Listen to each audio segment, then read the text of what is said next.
कैसा NEET army. तो आज हम शुरू करने जा रहे हैं इवोल्यूशन चैप्टर 7। जैसा कि मैं आपको अपने हर वीडियो में बताती हूँ कि अगर आपने अपना चैप्टर पर रिवाइज कर लिया, अच्छे से पढ़ लिया डिटेल में, तो आप मेरे इन वीडियोस को ज़रूर देखिए। इन वीडियोस में मैं आपको पीवाईक्यू करवाती हूँ। चलो शुरू करते हैं। सबसे पहला क्वेश्चन है, which among the following is considered as unique event in the history of universe. तो वो हमारा आंसर होगा ओरिजिन ऑफ लाइफ। दूसरा है, the universe is very old. कितनी ईयर ओल्ड है? 3 बिलियन ओल्ड है। And the earth is very young. तो हमें अर्थ की जो एज है वो बतानी है, तो वो है 4.5 billion years. What is the distance measure in astronomy. तो एस्ट्रोनॉमी में डिस्टेंस कैसे मेजर होती है, तो वो होगा लाइट ईयर। फिर who propose the theory of evolution. तो इवोल्यूशन की थ्योरी डार्विन ने प्रपोज की थी। Which of the following is the correct sequence of origin of life on अर्थ। तो वो है बी, पहले नॉन सेलुलर है, फिर सेलुलर और फिर लाइफ। तो मैंने ये जो आपके कौन सा ईयर में क्या चीज़ आई थी वो सारी साइड में लिख दिया। जैसे स्टेलर की डिस्टेंस लाइट में मेजर होती है। यूनिवर्स 20 बिलियन ईयर ओल्ड है। जो फर्स्ट लाइफ है वो first 4 billion year old I थी। जो नॉन सेलुलर है वो 3 बिलियन ईयर ओल्ड आई थी। एंड जो सेलुलर लाइफ है वो 2 मिलियन ईयर ओल्ड आई थी। तो ये जितने भी है इंपॉर्टेंट चीज़ है, ये आपको ईयर्स याद करने में दिक्कत होती है, तो ये एक जगह लिख दिया मैंने ताकि आप अच्छे से कवर कर पाओ। नेक्स्ट पेज पर हमारे पास थ्योरीज आती है। सबसे पहले बिग बैंग थ्योरी। इसके अंदर ओरिजिन ऑफ कॉस्मोस के बारे में बताया कि सबसे पहले एक्सप्लोजन हुआ, फिर टेम्परेचर कम हुआ, हाइड्रोजन हीलियम जो गैसेज है वो आउट हुई, और ग्रेविटेशन गैसेज है वो कंडेंस हो गई, और फिर गैलेक्सी बन गई जिसको हमने यूनिवर्स बताया। अब थ्योरीज कौन कौन सी है, तो सबसे पहले थ्योरी ऑफ स्पेशल क्रिएशन, फिर आई कॉस्मिक पेंसपर्मिया, फिर थ्योरी ऑफ बायोजेनेसिस, फिर बायोजेनेसिस, एंड फिर केमिकल थ्योरी ऑफ इवोल्यूशन। आपके पास ऐसे क्वेश्चन आ सकता है कि अरेंज करो कौन सी चीज़ पहले हुई थी। अब हम अपने पीवाईक्यू देखते। सबसे पहला PYQ, which of the following gases probably was not present in primitive atmosphere. तो वो होगी ऑक्सीजन। फिर है S L. Miller experiment was related to formation of, तो अमाइनो एसिड है। First life on earth appeared approximately. तो इस क्वेश्चन का आंसर आप मुझे कमेंट बॉक्स में देंगे। Big bang theory attempt to explain origin of universe होगा। लास्ट क्वेश्चन में नॉन सेलुलर लाइफ कब फॉर्म हुई थी उसके बारे में पूछा है, तो ये मैंने आपको पहले ही बता दिया था। इसमें ऑप्शन गलत है। Non cellular 3 billion year ago हुई थी, और जो सेलुलर है वो 2 बिलियन या फिर 2000 मिलियन ईयर ओल्ड हुई थी। नेक्स्ट हमारे पास question Miller and Urey experiments है, जिसमें ऑर्गेनिक कंपाउंड है वो इनऑर्गेनिक कंपाउंड से बनाए जा सकते हैं। इस चीज़ के लिए उन्होंने एक्सपेरिमेंट किया था। फिर फर्स्ट सेलुलर लाइफ कब बनी थी वो मैंने आपको पहले ही बता दिया है। फिर है the theory of special creation was strongly challenge during to 19th century. HMS Beagle was the name of the ship. तो HMS बिगल हमारे जो चार्ल्स डार्विन थे, जब वो गैलापेगोस आइलैंड के ऊपर डार्विन जो फिंचेस थे उनके ऊपर जब रिसर्च कर रहे थे तो वो शिप लेके गए थे, उसका ये ऑप्शन है। Next, the theory of special creation suggest, तो वो है constant diversity of life forms. और ये हमारे पास इधर दिया गया है एक्सपेरिमेंट सेटअप, और जो ईयर है कौन से में क्या कुछ है वो सारा आपको हाईलाइटेड दिख रहा है। नेक्स्ट हमारे पास आता है अल्फ्रेड वोलेस, जो मेले आर्किपेलागो आइलैंड के ऊपर उन्होंने काम किया था, और नेचुरल सिलेक्शन जो टर्म है वो सबसे पहले उन्होंने ही दी थी। फिर था हमारे पास थॉमस माल्थस, जिसने पॉपुलेशन पर काम किया था। एंड फिर है जो Haeckel evidence of embryological support of evolution, उसको डिस्प्रूव किसने किया था, वो था अर्नेस्ट वॉन बेयर। अब हमारे पीवाईक्यू देखते हैं, who gave the evidence of evolution based on comparative study of embryology. तो वो हैकल थे। Who observed that the embryo of all vertebrate have gill slits, तो वो हैकल ही है। एंड जो इसको डिस्प्रूव किसने किया था, तो वो वॉन बियर ने किया था। According to Darwin, fitness of organism से क्या मतलब है, तो वो है रिप्रोडक्टिव फिटनेस। नेक्स्ट है, which of the following is not piece evidence in the favour of organic molecule, तो वो है एनालोगस ऑर्गन।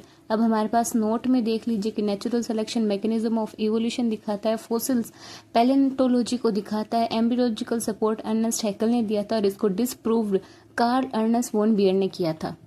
नेक्स्ट क्वेश्चन में हमारे पास होमोलोगस ऑर्गन का एग्जांपल पूछा है, तो हमसे होमोलोगस एनालोगस किसी का भी एग्जांपल पूछ सकते हैं। तो जो एनसीईआरटी में एग्जांपल दिया है हमें वो एक बार अच्छे से देख लेने चाहिए ताकि कोई भी क्वेश्चन हमसे मिस ना हो। तो इसके अंदर option number 3 four limbs of human and four limbs of whale, ये हमारे होमोलोगस ऑर्गन के एग्जाम्पल है, और जो बाकी बचेंगे वो एनालोगस के हो जाएंगे। फिर आर्क्योप्टेरिक्स किसके बीच की कनेक्टिंग लिंक है, तो वो है रेप्टाइल्स एंड बर्ड्स की। डाइवर्जेंट इवोल्यूशन है वो बेस्ट एग्जाम्पल किसके द्वारा क्लासिफाई किया जाए, तो वो है thorns of bougainvillea and tendrils of Cucurbita. Next हमसे पूछा है correct sequence of evolutionary relationship, तो ये सबसे पहले ट्राइसेराटॉप्स, फिर टेरानोडॉन, फिर क्रोकोडोलियन एंड फिर आर्क्योप्टेरिक्स। तो ये आप ये जो फ्लो चार्ट है इसको देख के खुद भी समझ सकते हैं। एंड फिर हमारे पास कुछ की पॉइंट्स एंड इंपॉर्टेंट टर्म्स है, तो ये डेफिनेशंस ये होमोलोगस एंड एनालोगस ऑर्गन की, डाइवर्जेंट इवोल्यूशन की, तो ये आप एक बार अच्छे से देख लीजिएगा। एंड जो फर्स्ट लाइन है fossil was found in Germany by Hanger, तो ये आपके लिए एक जनरल नॉलेज की बात है, बाकी हमारी एनसीईआरटी के अंदर ये लाइन नहीं दी गई है। नेक्स्ट है होमोलोगस, एनालोगस, डाइवर्जेंट और कन्वर्जेंट इवोल्यूशन के एग्जांपल्स, जो मैंने इस पेज के ऊपर सारे अच्छे से लिख रखे हैं एंड जो इंपॉर्टेंट पॉइंट्स है वो भी लिख रखे हैं। अपन पीवाईक्यू देखते हैं। सबसे पहला है which of the following is example of homologous organ, तो वो है four limbs of human and four limbs of whale. फिर है स्वीट पोटैटो जो कि रूट मॉडिफिकेशन, एंड पोटैटो जो कि स्टेम मॉडिफिकेशन है, वो किसका एग्जांपल है, वो डाइवर्जेंट इवोल्यूशन।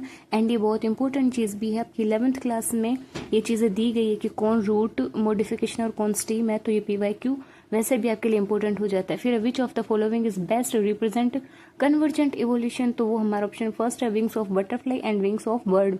फिर है which of the following provide evidence of common ancestry among an organisms, तो है similarity between protein and genes and the change in the proportion of white wing and dark wing moth after industrialization is example of, तो वो natural selection का example है, जिसकी theory आपको पता ही है कि जब इंडस्ट्रीज नहीं आई थी तब हमारे पास पोल्यूशन नहीं था, एंड उस टाइम हमारे जो ट्रीज है उनकी बार्क थोड़ी ग्रेश कलर की थी, इस वजह से वो जो व्हाइट बटरफ्लाई थी वो बच गई थी। एंड जब पोल्यूशन हो गया था तब जो ट्रीज की बार्क थी वो ब्लैक हो गई थी, एंड उस टाइम में जो व्हाइट बटरफ्लाई थी उनका बचना मुश्किल हो गया था, क्योंकि जो ब्लैक बटरफ्लाई थी वो पेड़ की जो बैकग्राउंड से मैच होने की वजह से जो कंज्यूमर्स को वो मिली नहीं थी, एंड उनकी जो लाइफ थी वो बच गई थी उस टाइम।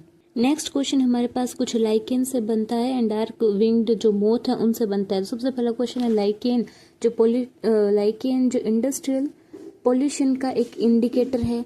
फिर है कि इंडस्ट्रियलाइजेशन के टाइम कौन से मोथ ग्रेटर नंबर में हो गए, तो वो है डार्क विंग मोथ। फिर जो मैकेनिज्म इन मोथ है वो किसको दिखाता है, वो दिखाता है नेचुरल सिलेक्शन को। लाइकेन किसी भी पोल्यूटेड एरिया के अंदर एब्सेंट है तो उसका कारण क्या है, वो इस वजह से क्योंकि पोल्यूशन के अंदर जो लाइकेन है वो ग्रो नहीं कर पाते। एंड लास्ट है excess use of antibiotic lead to evolution of resistant strain, मतलब जब एंटीबायोटिक ज़्यादा लेने लग जाते हैं तो एंटीबायोटिक काम नहीं करते, वो किस वजह से नहीं करती है, क्योंकि वो रेजिस्टेंट स्ट्रेन्स पैदा हो जाते हैं। नेक्स्ट हमारा क्वेश्चन बनता है डार्विन के एडेप्टिव रेडिएशन कंसेप्ट से। तो क्वेश्चन है the phenomena in which organism radiate into different ecological niches and evolve different adaptation, उसको क्या कहते हैं, तो उसको अडेप्टिव रेडिएशन कहते हैं। दूसरा Darwin observe and study different species of finches in, तो गैलापागोस आइलैंड था। And next which of the following is example of adaptive radiation, तो वो डार्विन फिंचेस है। एडेप्टिव रेडिएशन किस चीज़ का फॉर्मेशन करती है, तो वो फॉर्मेशन ऑफ न्यू स्पीसीज करती है। The beak of Galapagos finches are example of, तो वो एडेप्टिव रेडिएशन ही है। नेक्स्ट क्वेश्चन हमारा कन्वर्जेंट इवोल्यूशन से है कि जो कन्वर्जेंट इवोल्यूशन है वो बेस्ट किसका एग्जाम्पल से दिखाया जा सकता है, तो वो है Australian marsupials and placental mammals. दूसरा which of the following is key concept of Darwinian theory of evolution, तो वो नेचुरल सिलेक्शन है। Adaptive radiation is best demonstrated by, तो वो है हमारा ऑस्ट्रेलियन मार्सुपियल्स। फिर next fitness of organism means, तो है the ability to adapt and survive in a given environment, जो हमारे डार्विन ने बताया था। Next the so called fitness in Darwinian theory is based on, तो वो इनहेरिटेड कैरेक्टर्स के ऊपर। जो डार्विन है उसके संदर्भ में हमारे पास नेचुरल सिलेक्शन, फिटनेस की थ्योरी, यही चीज़ें आती है, आप इनको ध्यान रखिएगा। नेक्स्ट क्वेश्चन म्यूटेशन से रिलेटेड है कि जो आइडिया ऑफ म्यूटेशन है वो किसने दिया था, तो वो था ह्यूगो डी वेरीज। दूसरा mutation theory was propose by, तो वो ह्यूगो डी वेरीज ही था। साल्टेशन होता है सिंगल स्टेप में लार्ज म्यूटेशन होना। Which of the following is correct about Hugo de Vries, तो उन्होंने म्यूटेशन की थ्योरी दी थी। Which of the following is used as indicator of air pollution, तो वो लाइकेन है। लाइकेन प्रेजेंट होगा वहाँ जहाँ पोल्यूशन होगा वहाँ लाइकेन प्रेजेंट नहीं होगा, एंड इसी वजह से ये पोल्यूशन का इंडिकेटर है। एंड फिर ये थोड़ी बहुत जो थ्योरी वगैरह है उसके बारे में मैंने इधर लिख दिया है। एंड आपको मैंने पहले बताया भी था, थॉमस माल्थस ने पॉपुलेशन थ्योरी के बारे में बताया था। नेक्स्ट हमारे पास ग्राफ से रिलेटेड क्वेश्चन ये आता है। एंड एनसीईआरटी के अंदर डायग्राम बेस्ड क्वेश्चन तो बहुत आते हैं, तो एनसीईआरटी के डायग्राम्स आपको बिल्कुल भी मिस नहीं करने। क्वेश्चन है Hardy Weinberg principle gene frequency in a population remains, तो वो होगा constant for generation to generation. Which factor does not disturb Hardy Weinberg equilibrium, तो वो है large population size. Which type of natural selection is represented by two peak in distribution curve, तो वो है disruptive selection. यानी कि टू वीक का मतलब है जो मिडल है उसके अंदर जो ग्राफ है वो कम होगा और साइड से पीक पर होगा। Next directional selection result in, तो वो होगा shift of the peak in one direction. Stabilizing selection leads to, तो वह peak at higher and narrower. Next इस पेज के जो की पॉइंट एंड कीवर्ड्स है वो तो मैंने लिख ही दिए हैं, तो मैं सीधे आपको पीवाईक्यू करवाऊंगी। आपका ज़्यादा टाइम वेस्ट करने का कोई फायदा नहीं क्योंकि आपने थ्योरी पहले ही पढ़ रखी है। तो सबसे पहला क्वेश्चन है when frequency measure differ from expected value the difference indicate, तो वो दिखाता है extent of evolutionary change. Which of the following is not factor affecting Hardy Weinberg principle, तो वो है गैमेटोजेनेसिस, क्योंकि बाकी तीनों चीज़ें हैं जो अफेक्ट करती है। अगर आपको ये चीज़ याद है कि कौन सी चीज़ अफेक्ट करती है तो कौन से नहीं करने, वो आप अपने आप ही पहचान जाओगे ऑप्शन को चूज करके। The change in allele frequency by chance is called, तो उसको हम कहते हैं genetic drift. Natural selection is a process in which, तो इसमें होगा heritable variation enabling better survival or enable to reproduce. फिर stabilization in the natural selection refers to, तो उसका मतलब है more individual acquire mean character value. तो and जो हमारे पास एक binomial expression of P plus Q square का है, इसको भी ध्यान रखिएगा। नेक्स्ट क्वेश्चन हमारे पास आता है evolution of plant from geological period के थ्रू जो हुआ था उससे रिलेटेड।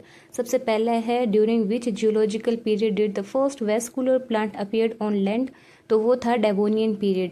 फिर which of the following is the earliest land plant, तो वो था फर्स्ट ऑप्शन है साइलोफाइटोन। फिर which group of plant first produce seeds, तो वो थे gymnosperms. The dominant plant during Carboniferous period, तो वो सीड फर्न थे। Coelacanth a living fossil was discovered in, तो वो साउथ अफ्रीका में। एंड जो लॉब फिन्स है उनको किसका एंसेस्टर बोला जाता है, तो वो होगा एम्फीबियन। एंड ये जो फ्लो डायग्राम है बहुत ही इंपॉर्टेंट चीज़ है, इसको आप एक बार अच्छे से देखिएगा, इसमें से क्वेश्चन बहुत डीप में पूछे जा सकते हैं।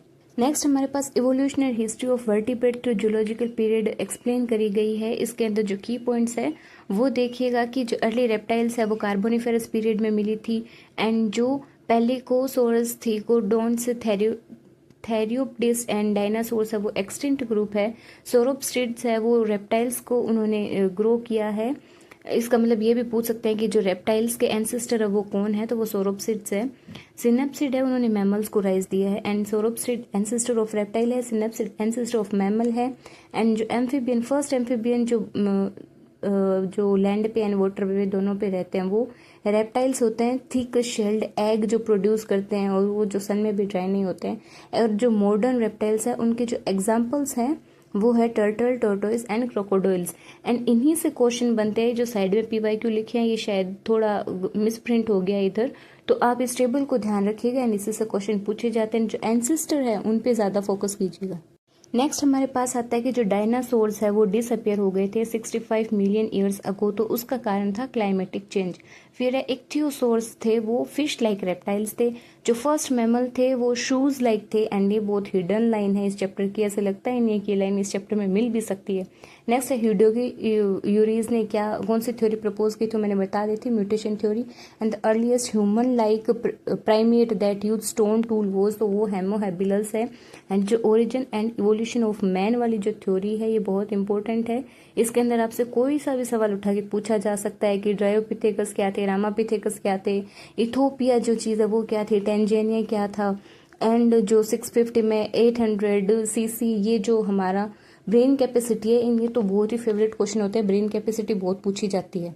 नेक्स्ट क्वेश्चन है होमो इरेक्टस है वो क्या खाते थे, तो वो मीट खाते थे। निएंडरथल मैन है वो कहाँ रहते थे, तो वो सेंट्रल एशिया में रहते थे। During which period did modern homo sapiens arise, तो वो 75,000 से 10,000 मिलियन ईयर अगो है।